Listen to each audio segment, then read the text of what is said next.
Tapi Beto dan mereka datang ke tempat saya minta maaf, minta uang, dikasih, mintanya 20 juta nih. Siapa? Bukan Mas Suryo, yang kan beda laporannya. Bitor. Betor minta Ya, 20 juta. Minta 20 juta, dikasih 15 juta. Ini valid ini? Iya, itu kan laporan polisi kita. Oke.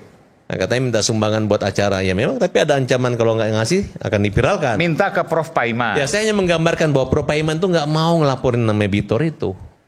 Tapi karena kelewatan gitu. Bahkan mengatakan bahwa Paiman adalah orang yang membuat ijazah, mencetak di pasar pramuka gitu. Ijazah yang palsu 1000% yakin. Makanya dengan berat hati. Jadi yang bukti transfer yang beredar dari media sosial itu benar? Ya itu uang dari Profesor Paiman. Kalau nggak ngapain dia nggak kenal si Bitor mau ngasih uang senilai 20 juta. 15 juta rupiah? 15 juta. Gara-gara kurang 5 juta makanya ini dia ributin. Gara-gara kurang ya ini betul.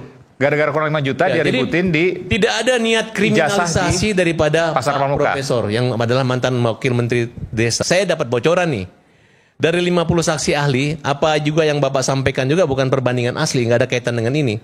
Sehingga Bapak ketika ditanya oleh polisi di penyidikan, nggak bisa jawab. Baik respon segalanya nggak bisa jawab. Sehingga unsur memberi pencemaran nama baik, menyebarkan berita dan menghasut itu terbukti.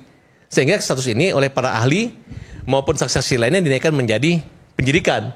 Artinya nggak lama lagi mereka ini akan menjadi tersangka dan dapat dipastikan bahwa mereka akan dihukum. Kalau nggak minta maaf kan kira-kira seperti itu. Nah makanya saya harapkan mudah-mudahan setelah acara ini saya menyarankan ke teman-teman kita untuk Indonesia lebih baik lagi minta maaf aja. Ya ke Pak Presiden, Pak Jokowi ke anaknya. Orang ijazahnya palsu suruh minta maaf. Nggak bisa. Saya sih sebenarnya belum dijawab soal agenda, tapi nanti saya akan tanyakan. Silakan. Saya mau membantah dulu. Sebenarnya saya sebagai pengacara dari Profesor Aiman ya. Paiman. Paiman ini Aiman. Ya. Jadi saya nggak menilai ini sebagai agenda yang akan menjatuhkan Pak Jokowi dan Pak. Tidak menjatuhkan Pak Jokowi. Justru ini sangat menguntungkan Pak Jokowi. Kenapa? Karena dikit lagi jadi tersangka semua nih yang fitnah ini. Gimana? Yang tukang fitnah-fitnah yang ngolok-ngolok ini jadi tersangka. Mas Roy dan kawan-kawan. Dan terancam akan dihukum. Kecuali setelah pulang ini minta maaf sama saya sampaikan ada yang minta maaf. Ya, Mas Aiman, 2008 saya nulis tentang tesis saya itu status hukum presiden sebagai pelapor dan terlapor dalam perkara pidana gitu. Kita meneliti tidak satu pun pernah ada presiden di negara di dunia ini jadi tersangka. Apalagi dalam perkara ecek-ecek seperti ini. Kalau mau melanggar hukum nggak dihukum jadi presiden, ada hak imunitas. Nah sekarang, kenapa Pak Roy kasusnya dilakukan penyidikan? Karena sudah dihentikan oleh kepolisian, tapi masih ngoceh, masih ribut. Masih memperolok-olok segala macam, menghina. Dia nggak memikirkan bahwa Pak Jokowi itu adalah presiden 10 tahun. Pak Jokowi itu adalah ayah dari wakil presiden. Nah, terus legal standingnya sebagai apa? UGM aja mengatakan bahwa itu asli, nggak ada masalah. Nah, terus tadi kalau teman-teman mengatakan ini kritik nggak bisa, karena kalau di dalam lembaga kepresidenan ya, yang kita alami waktu Zainal Ma'arif menghina Pak SBY, ya, yang terjadi itu sadar itu Zainal Ma'arif, sehingga dia langsung minta maaf, walaupun proses dituntut percobaan gitu. Nah, saya sih sebenarnya dari awal itu saya pikir, waduh, saya ini kalau ribut dengan Mas Roy Suryo semua ini udah lewat masa-masa saya ribut gitu.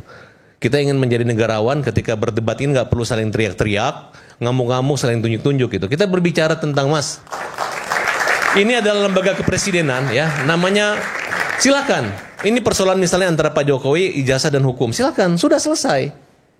Nah, nanti Mas Suryo juga nggak perlu Farhad Abbas maki-maki, ribut-ribut, nanti akan persoalan dengan hukum gitu.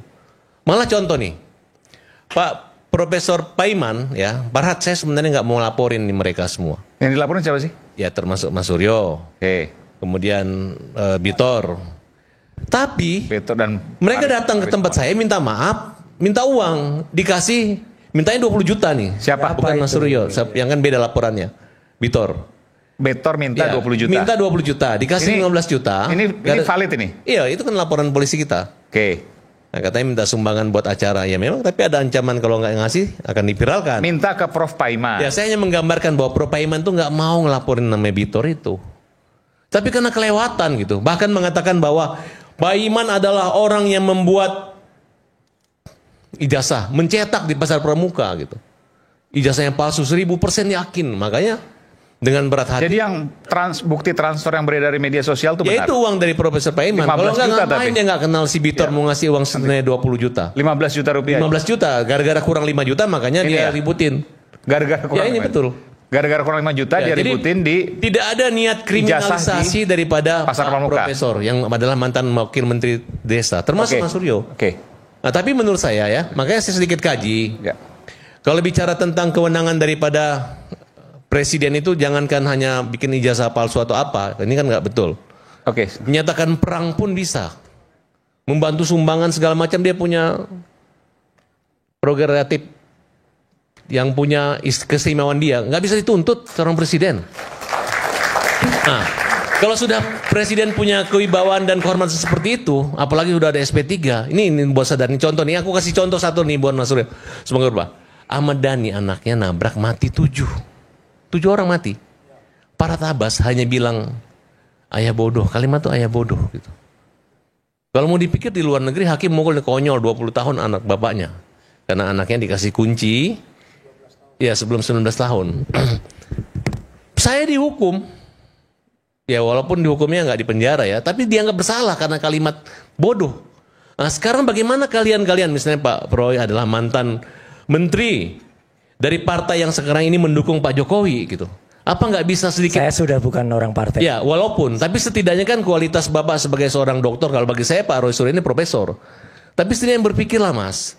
Mas juga, dulu saya nggak mau ribut lagi sama Mas Suryo. Kenapa? Karena saya pikir udah masa lalu lah ribut-ribut ya. Kita kan pengen dia. Makanya saya malam ini saya mudah-mudahan lidah saya ini nggak terselip atau menghina atau merugikan orang. Karena ini persoalan bukan antara Pak Jokowi dengan mereka, tapi antara mereka lagi dengan hukum kira-kira begitu. Antara Mas Roy Suryo Dengan hukum. Dokter Tifa, Bung Rismo dengan hukum. Dengan hukum. Bahkan kami juga menggugat perdata. Pak Paiman memberi kuasa. Nah, kita minta agar mereka dinyatakan berbuat. Tapi sebentar, tadi apa yang kemudian disampaikan oleh Bung Taufik, nggak bisa kemudian itu dilakukan proses hukum karena tidak ada pembanding secara yudisial. Ini kan katanya, karena terpengaruh dengan kalimat dari Pak Roy Suryo, bahwa bukti yang diajukan buktinya fotokopian. Kan sudah dijelaskan sama kawan kita, bahwa ketika orang membuat laporan polisi, walaupun dia bawa aslinya, itu yang disangka itu yang kopiannya. Nanti pada saat sudah penyidikan, baru ditanya mana aslinya. Boleh saya Itu pun tidak, sebentar Pak. Nah, jadi kan sebenarnya apa yang saya lihat dari orang-orang ini, mulai Egy Sujana, Bang Rui semua adalah upaya untuk memperolok-olok, mempermalukan Pak Jokowi mungkin karena dendam politik, betul jadi. Karena mungkin berbeda. Itu tujuan utama yang Anda lihat. Ya, karena caranya itu orang harusnya membuktikan dulu, diam-diam aja. Nanti kalau udah terbukti baru hajar. Kalau ini buktinya juga nggak mau, ditanya aslinya, Pak Jokowi juga aslinya kan kayak main-main. Sehingga ketika ditanyakan, saya dapat bocoran nih. Dari 50 saksi ahli, apa juga yang Bapak sampaikan juga bukan perbandingan asli, nggak ada kaitan dengan ini. Sehingga Bapak ketika ditanya oleh polisi di penyidikan, nggak bisa jawab, baik Rismon segalanya nggak bisa jawab. Sehingga unsur memberi pencemaran nama baik, menyebarkan berita dan menghasut itu terbukti. Sehingga status ini oleh para ahli maupun saksi-saksi lainnya dinaikkan menjadi penyidikan. Artinya nggak lama lagi mereka ini akan menjadi tersangka dan dapat dipastikan bahwa mereka akan dihukum. Ngaco. Kalau nggak minta maaf kan kira-kira seperti itu. Nah, makanya saya harapkan mudah-mudahan setelah acara ini saya menyarankan ke teman-teman kita untuk Indonesia lebih baik lagi, minta maaf aja. Ya ke Pak Presiden, Pak Jokowi ke anaknya. Orang ijazahnya palsu kok suruh minta maaf. Nggak bisa. Kalau kalian nggak maaf masalah. Tapi yang terjadi ya, Pak Paiman ini udah siap nih. Kenapa? Karena Pak Paiman itu doktornya asli, profesornya asli. Dihina, dibilang nggak benar, datang ke Unpad ngejek-ngejek.